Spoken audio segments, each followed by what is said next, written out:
por un lado a California, a América del Norte, y por otro lado a América del Sur, Chan Chan. Y aquí viene la prueba. Frente a las costas chinas, en Chan Chan, alrededor de Chan Chan, la costa tiene un aspecto un poco particular, mientras que toda la costa al sur del Ecuador es prácticamente rectilínea. En ese lugar, en el llamado Ecuador hoy, hay dos cabos bien pronunciados. Estos dos cabos se los muestro. Bueno, ustedes ven aquí una figura que fue diseñada por mi colega y amigo, el profesor argentino Dick Ibarra Grasso, que descubrió el hecho. A él se debe una prueba material de los viajes chinos e europeos a Chan Chan. Tenemos aquí en efecto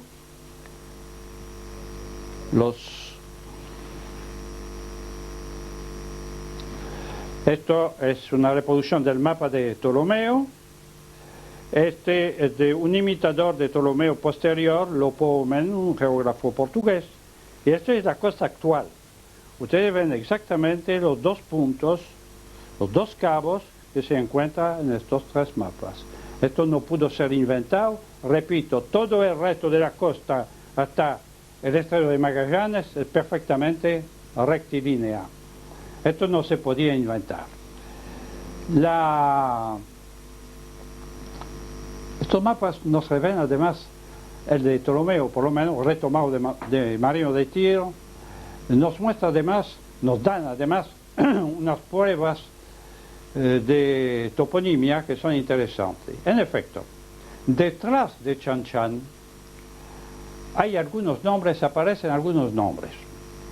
Por ejemplo, Ambasto, o río Ambasto, y un pueblo que se llama Sorata, en el mapa de Ptolomeo del siglo I, y existe estos dos, el río y el pueblo existe detrás de Chan Chan en el Ecuador.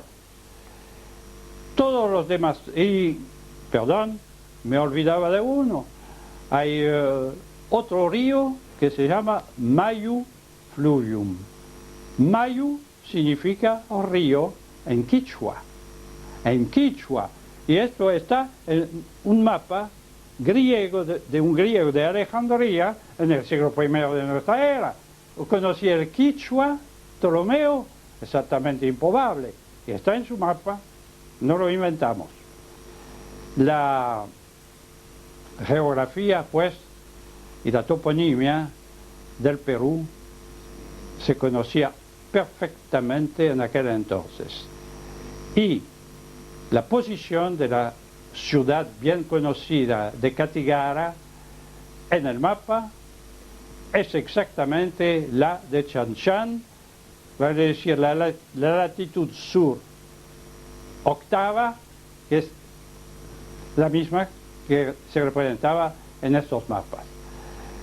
Esto ya es prueba. Los chinos y los hindúes, me iba a olvidar de los hindúes. Toda la toponimia fuera de la que acabo de mencionar, de la costa a la altura de Catiguara, es hindú, es sánscrita.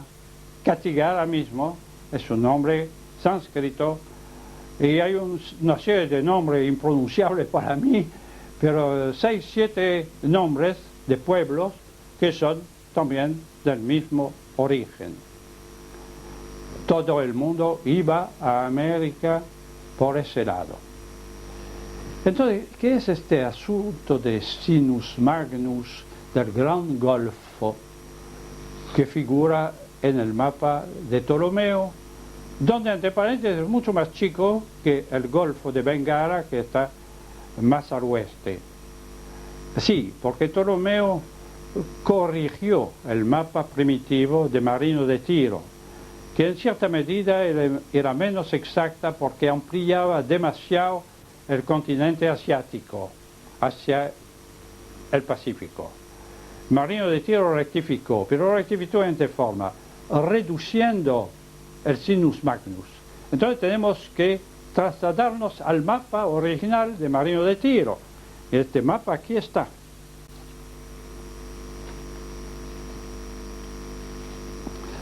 Vemos acá el sinus magnus, más grande por supuesto, que el de Ptolomeo. Pero este sinus magnus con Cattigara aquí, en la punta con los dos cabos. Este sinus magnus, ¿qué podía ser? ¿Cómo? Más allá de Indochina, más allá de China, había un golfo muy grande que permitía llegar a América del Sur. Bueno, este golfo evidentemente es el Océano Pacífico, de esto no hay duda alguna. Pero ¿por qué golfo? Muy sencillo. Si miramos el mapa real, el mapa actual del Pacífico, vemos que en el norte las costas casi se tocan. Y entonces las costas de Asia y de América, de Siberia y de Alaska, están separados únicamente por un minúsculo estrecho. Entonces, para quien navegaba por el Kuroshivo desde China hacia Cattigara, normalmente subía hacia el norte, como la corriente, y bajaba y siempre veía tierra a su izquierda. Es decir, tenía la impresión de estar en un golfo. Este golfo era nada menos que el Pacífico. Sí, pero esto eran viajes desde el Asia. Es verosímil, pero no nos bastaría para explicar cómo en Europa en Europa se conocía también América por el otro lado. Y de esto no hay duda alguna porque tenemos también mapas. Mapas que Colón conocía perfectamente. Y ahora llegamos a la historia de nuestro embustero, no hay otra palabra. De Colón no se sabe nada prácticamente, o mejor dicho, nada exacto. No se sabe cómo se llamaba. Encontramos en documentos privados oficiales, encontramos en la biografía escritas por su hijo Fernando y por el padre de las Casas, en las capitulaciones de Isabel la Católica, se lo llaman Colombo, Colom, Colonus y finalmente Colón. Pero, ¿cómo se llamaba realmente? ¿En qué año nació? 1442, 1452, 1456. Pero como no había nacido, entonces no tenía partida de bautismo. No había estado civil en aquel entonces. No tenía porque no se la encontró. Y hace 50 o 60 años, el gobierno italiano, que quería demostrar que Colón, Colombo, Colomo, no sé cómo, era italiano, buscó desesperadamente esta partida de bautismo. Y no se la encontró. ¿Pero dónde había nacido? Había nacido en Génova, había nacido en Plasencia, había nacido en Cataluña. Tampoco se sabe. ¿Qué idioma hablaba Colón, independientemente de su pésimo latín? Hablaba un español muy cercano al portugués, mal ortografiado a la gallega, diríamos hoy en día, pero este no era el idioma de aquel entonces en España, era el idioma ladino que hablaban los judíos sefarditas de España. Se conoce de él una carta en catalán, pero cuando escribía a su banco de Génova, el Banco San Giorgio, o a su gran amigo el padre Goretti de Génova, le escribía en español, o mejor dicho, en ladino. Curioso italiano. ¿Cuál es la verdad? La verdad ha sido revelada, en primer lugar, por el historiador y escritor muy conocido Salvador de Madariaga, que era un hombre serio dentro de una línea que era propia. Salvador de Madariaga, cuya mujer era judía, cuya nuera era judía, conocía perfectamente la historia de las colectividades judías de España. Y él escribió un libro enorme sobre Colón, donde demostró, y para mí me parece fehaciente la demostración, demostró que Colón en realidad era un marrano, como dicen poco amistosamente los españoles, vale decir, un judío falsamente converso. Colón nacido probablemente en alrededor de Génova, porque en la ciudad de Génova los judíos no podían entrar. Colón, los padres por supuesto, los padres de Colón verosímilmente habían dejado Cataluña cuando, varios años antes del nacimiento de Cristóbal, fueron expulsados del condado. Entonces, claro, hablaba catalán y hablaba ladino. Y cuando llegó él, no se quedó mucho tiempo en Génova, y en Génova, en fin, en la zona, el territorio, estaba en un medio judío también, era perfectamente natural. Pero, ¿qué profesión tenía?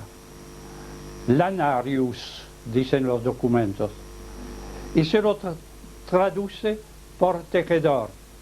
Mentira. Lanarius, en latín, significa vendedor de artículos textiles. Es bastante diferente y bastante significativo. Desaparece después, navega como qué? Navega como representante de un comerciante de Génova para ir a vender y comprar mercadería en la isla de Quíos, y después en Madeira. Viaja, tal vez fue hasta Guinea, pero esto es más dudoso. Y un buen día aparece en Lisboa, sin documentos, salido del mar. ¿En qué fecha? No se sabe. Y empieza con el cuento, que él era capitán de una galera del rey Renato de Anjou, que peleó en Túnez. Bueno, está bien. Y que combatió a la flota veneciana, pero la flota veneciana, la batalla de San Vicente, tuvo lugar cuando él estaba ya radicado en Lisboa. Entonces inventó, comandó a las órdenes de su pariente, el almirante Colombo, pariente de los Colombo de Italia, de Génova precisamente, con los cuales, por cierto, nunca tuvo nada que ver. Después de que su mentira fue patente, entonces inventó otro almirante. Pero otro almirante se llamaba Coulon. Era un almirante francés, efectivamente, pero que no tenía absolutamente nada que ver. Sí, y lo llamaban, usted sabe que en aquel entonces los nombres de pila y los apellidos eran muy relativos. Este almirante Coulon, los españoles habían hecho de Coulon Colón y los italianos Colombo. Está bien, pero era Coulon, que no tenía absolutamente nada que ver con este Colombo, Colón, como sea, que aparece un buen día. Colón, en Lisboa, se encuentra con su hermano Bartolomeo, que era un dibujante de mapas, un cartógrafo, y él aprende el oficio con el hermano, y empieza a trabajar en este campo. Muy curiosamente, en aquel entonces no había pasaporte, y uno se radicaba donde quería. Hay varios episodios extraños. En primer lugar, él mismo cuenta, su hijo y las casas cuentan que hizo un viaje de comercio, de negocio, a tous les